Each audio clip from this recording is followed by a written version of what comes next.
Anyways, overall, my thoughts. I think Kamala won it.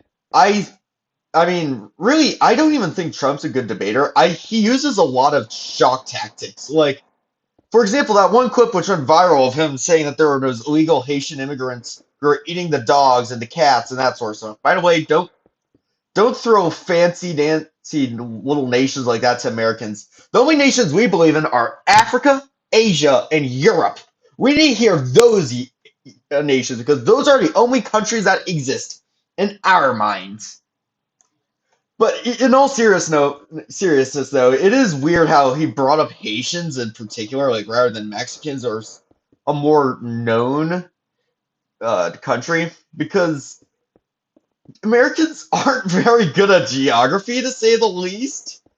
And yeah, I just found that kind of strange. But yeah, that's just Trump trying to um, gain sympathy points because he's trying to use shock tactics to supporters by bringing up animal cruelty and that sort of stuff, which, by the way, is absolutely horrible. And that shit does happen. Like, there even are governments. Well, there's only one government that I can really think of currently, Turkmenistan, that is extremely abusive towards animals. But that sort of stuff, or I mean, animals as dogs and cats, like pets. Although that sort of stuff is, even though it's this, the thing is that there are people who will abuse animals, and it is not as looked down in some cultures as in others. Although at the same time, I don't. I think Latin cultures kind of view that similar to how we do, in the way that it's just not right at all. And maybe that is true. Maybe there was a few illegal immigrants which just ended up killing or eating dogs. Maybe it is true. The thing is that you can't just blame a whole group of people for something a few people do. Like, there are people like there are people in the U.S. who have killed their pets. There are actual psychopaths. Like, remember Playmate Tessie? Bella the Wolf? Like, there are online psychopaths who have had like moments of, well, I mean, they aren't very liked, to be honest, but who have been known and weren't illegal immigrants who have killed their own pets. And the thing is that, it's psychotic behavior, and we all recognize that. And I think that is the same case with most Latin American countries. Like, there, it isn't like, I don't know, China, where I've heard there are some cases of eating dogs. Like, our cultures are similar enough that that's not a thing, really. And yeah, overall, it's just shock value. I think it's gone way too viral. Like, it isn't even that funny, I feel like. It's more just sad. But yeah. Something I did find interesting though is that and this is Trump's sort of shock value kind of backfiring on him, is that he called Kamala a Marxist. Why did I say is interesting? I mean, that seems like something any Republican would do. Well, roughly a year ago, he was making statements of basically causing a genocide to all Marxists in the US. So, if you really want to play that game, and you want to basically execute every single Democrat, because keep in mind, Kamala isn't even that far left. Execute every single Democrat in the US, yeah, good luck with that. And keep in mind, since Democrats tend to hang out in the cities, and there's the electronics. What am I talking about? And there's the electoral college system. That actually means that there are more Democrats in the U.S. than Republicans. I don't know how many more. I said 60% on stream. I think that's an overestimation. It's probably more like 55% of the population being Democratic. Who knows? But what I'm saying is that just due to how politics work in the U.S., there are more Democrats than Republicans. So, and not to mention, there's probably a lot of moderate Republicans that he might classify under that umbrella as well. So, yeah, you're looking at 60 to 70% of the U.S. population being executed.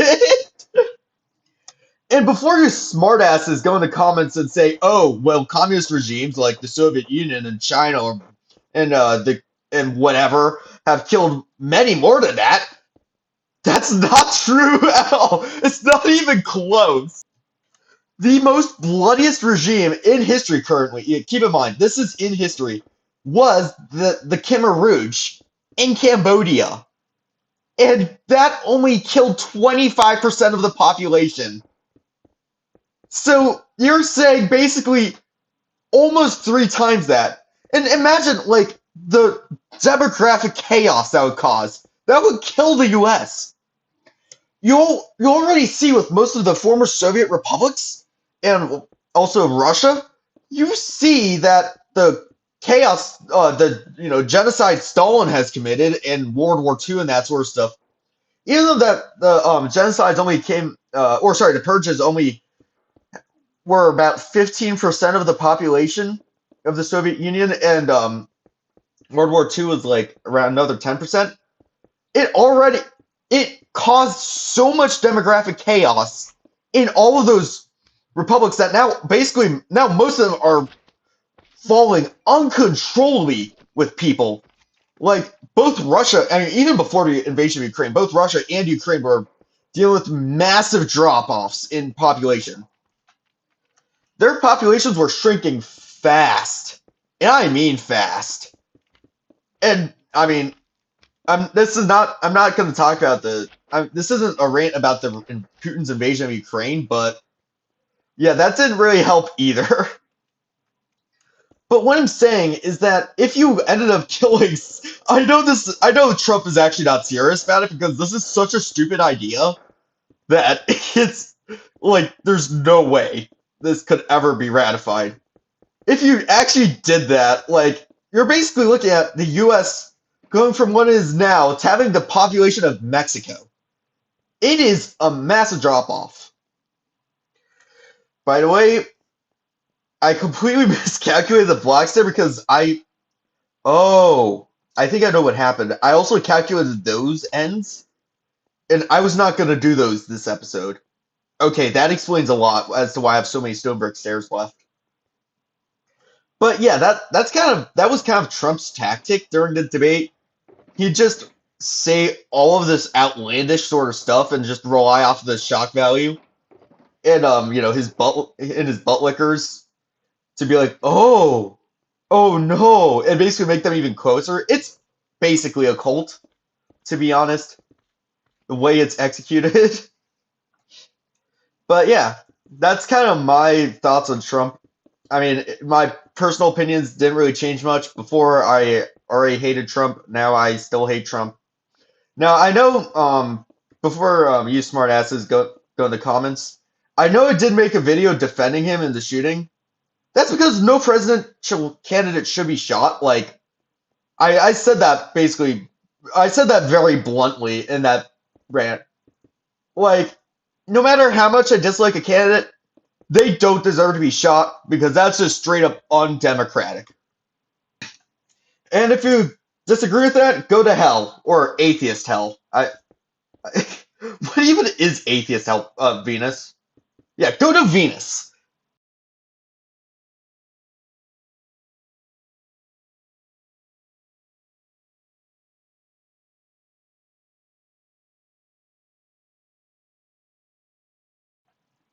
That is completely a completely undemocratic way of thinking, and yeah, I do not tolerate that sort of stuff. Okay, I know that like nobody cares about freedom of speech anymore, and not a lot of people care about democracy anymore, but still, no, just no.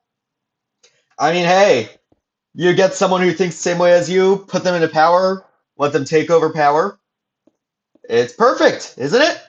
No, but in all seriousness, that actually is a problem currently. I feel like there's like people are treating these elections so hardcore that it's like they really want undemocratic solutions to it. Although I think that's a completely different topic. I'm getting so off topic this episode. Oh my gosh. But yeah, that's kind of how I feel about Trump. He also didn't really explain a lot of things. Like I know during presidential debate, the insurrection got brought up, and they asked him to explain what happened there.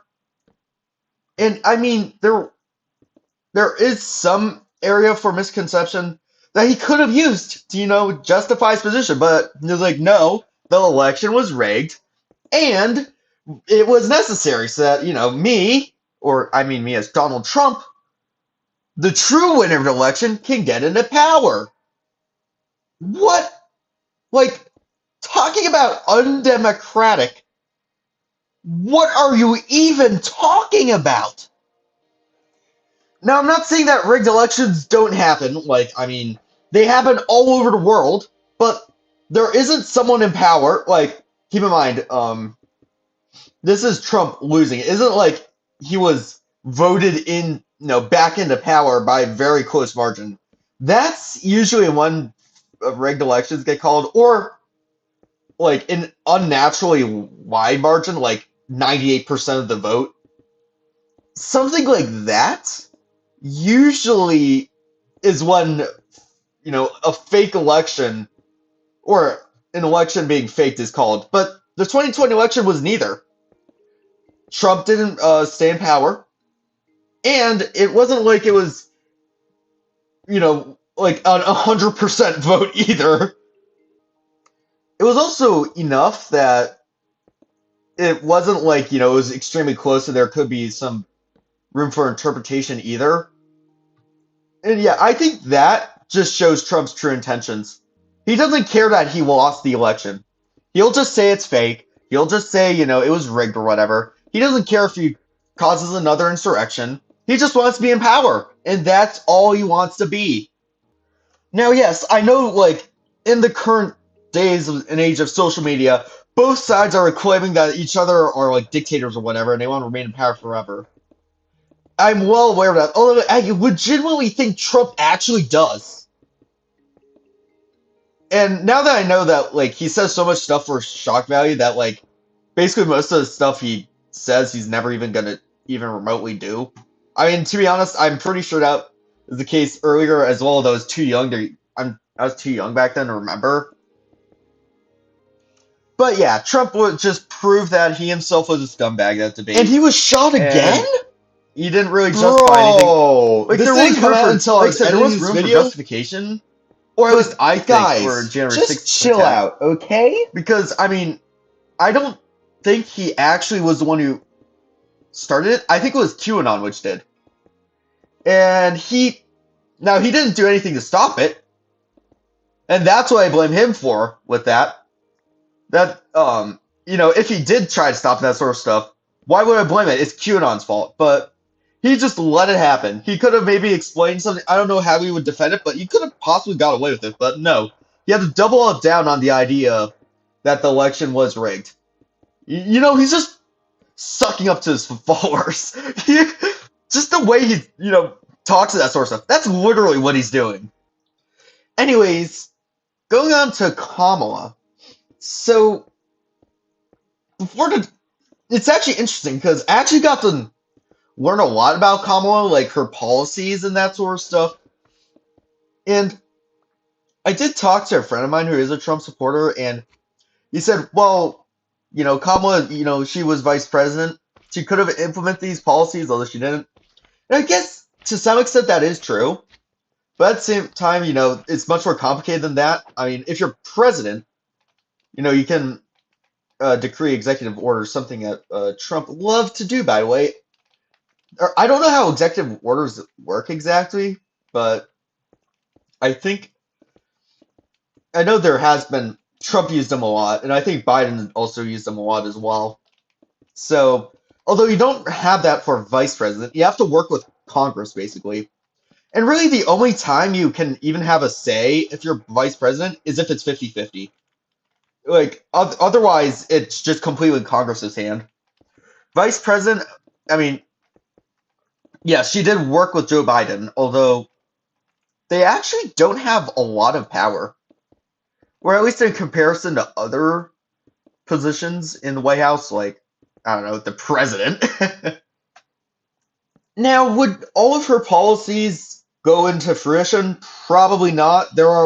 This is a democracy. This is not a dictatorship. There are a lot of hiccups that can happen in the process, but a lot of them probably will. Or at least I think. But anyways, with her policies, like I said, I got to learn a lot more about how she thought. Originally, I actually kind of had a bad reputation, or kind of didn't like her. I mean, I would have still probably voted her over Trump, but I felt like she leaned more to some of the stuff that some of the values on the left that I didn't subscribe with per se, such as defunding the police or legalizing marijuana and that sort of stuff. But the more I've learned, a lot of them she kind of like switched on, and I think was like more used to weaponize propaganda or to weaponize her and try to like get centrists to flip or to swing Republican. And I was just one of those victims of it. And it's definitely interesting because there's a lot of things where I actually agreed with her a lot. Now, that's something I forgot to mention. With Joe Biden, I actually really like him as a president. And the reason why is because he's moderate. He's like one of the few candidates who wasn't extreme on like either end. And if they're extreme left or extreme right, there are some, or we don't know about the extreme left because Democrats haven't gotten quite there just yet, but there are some consequences of it, like limited free speech. I went to a very far left school, and I've kind of had to deal with this sort of stuff first-handed. And if you disagree with what the school says and wants you to believe, you'd just be labeled with a lack of empathy on your IQ test or psych evaluation. Like that's pleasant. And I feel like Kamala, maybe even though she's not as moderate as Joe Biden, I think she still is pretty moderate, or at least compared to a lot of other Democratic candidates. Um, yeah,